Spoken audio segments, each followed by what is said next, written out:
Hey, it's me, Kelly here, and I just thought I'd do a really quick video because I had an email come through from one of my subscribers, Anastasia. Hi Anastasia, thank you for your email.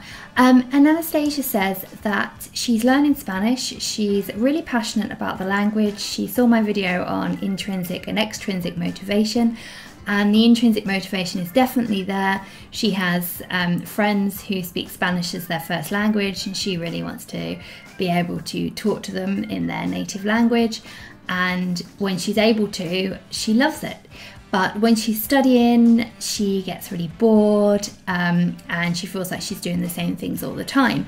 And what really stood out to me in this email was the phrase doing the same things all the time, because I've been there, I've felt that too. I love Afrikaans, I absolutely love it, but there's times when I can't be bothered to study because I find it really boring. And when you say you're doing the same things all the time, that's the problem, that you're doing the same things all the time. So one of the keys to language learning is firstly being intrinsically motivated, secondly having fun and varying what you do. So I think the having fun comes from varying what you do. So have a look at what you're doing. You say that you're bored and you're doing the same things all the time. So what are you doing? So if it was me, I spend half an hour roughly each day on my languages, actually sat there studying. I do other things throughout the day, but in that half an hour, what am I mostly doing? Am I spending the whole half an hour on one thing? If so, that's not a good idea. In that half an hour, I would try to split up what you're doing. So try to do, say 10 minutes on reading, 10 minutes on listening, and then a little bit of time on writing and speaking if you can. So vary what you do within that half an hour or whatever time frame you're using, and make sure that you're not only varying what you're doing in that time frame, but you're varying what you do every day.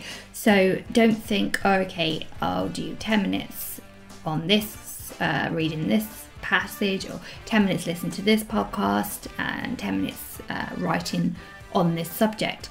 So that's okay for one day, but then don't do the same thing every day of the week, every week of the month, because that's going to get boring as well. So pay attention to what you're doing and just make sure you're doing different things all the time. Vary what you're doing.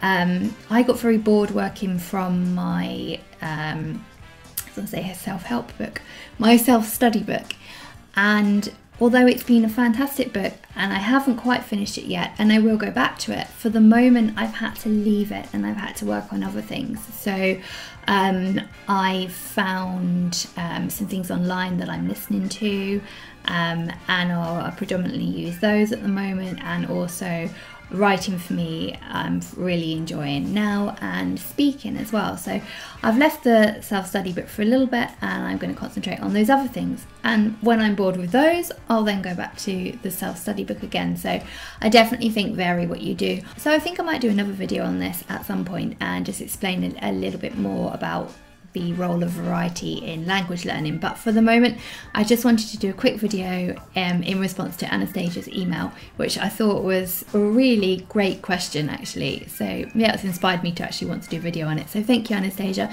and I hope that's been helpful. So just make sure that you're varying what you do, and maybe keep a little diary of what you've done and look back and take note of the things that you find boring and the things that you find exciting, because I gather that you're learning by yourself from your email. It sounds like you are. So you are completely in charge of your own learning.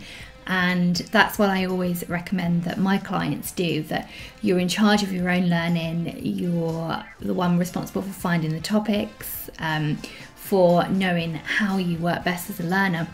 And then you use a tutor as a resource, like I said before in my video. I think it's called How to Use a Language Tutor. So I use a tutor as a resource to check up things from my own learning, because when you are an independent language learner and you are the one driving your learning, then you can make it as fun as you want. You're completely in charge. So yeah, make sure that you vary what you do. I hope that's been helpful, and I hope it's been helpful to anybody else that's watching. If anybody else has any comments or any tips or any tricks, then we'd all love to know. Remember to like and subscribe, and that's everything for now. See you soon. Bye for now.